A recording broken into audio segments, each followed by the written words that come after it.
Hello everyone, আমি আবারও নতুন দুটো গাছ নিয়ে বসে গেছি। কারণ আগের দিনের পটে গাছটা তেমন না ফুটলেও আমার এতটাই একটা ভালো লেগেছে যে এটার উপর ট্রাই করতে আমি আর দেরি করলাম না। এই যে কৌটোগুলো দেখছো, এগুলো কিন্তু সর্ষের তেলের 2 লিটারের কৌটো। সেগুলোকে কেটে আমি কিন্তু কয়েকদিন আগে গাছ বসিয়েছিলাম। গাছগুলো বেশ বড় হয়ে আছে। আর প্রথমেই যার জন্য এগুলোতে কাগজ লেগেছিল সেগুলো ব্লেডের মাধ্যমে ঘষে উঠিয়ে ভালোভাবে মুছে পরিষ্কার করে নিয়েছিলাম। তারপর সেই একইভাবে প্যাকেটটাকে ফুলিয়ে নিয়ে তার মধ্যে ফেব্রিক দিয়ে কাজ করে এর মধ্যে ছাপ দিলাম। এটাতে দেখতেই পাচ্ছ হলুদ কালার হওয়াতে কতটা সুন্দর লাগছে ফুলগুলো। আর একটা ফুল দেওয়ার পর ভাবলাম পাশে আরো কয়েকটা দিই। আর যেহেতু এটা আমি সামনের দিকে ঘুরিয়ে রাখবো ফুলটা, তাই সামনের দিকেই করেছিলাম, পিছন দিকে কিন্তু আর কোনো কাজ করিনি।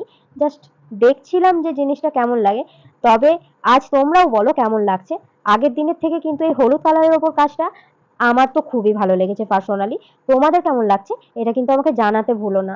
আর একটাই কথা বলবো যে এই প্লাস্টিকগুলো ফেলে না দিয়ে সবসময় রিউজ করো, তাতে পরিবেশটা একটু হলেও দূষণের হাত থেকে বাঁচবে।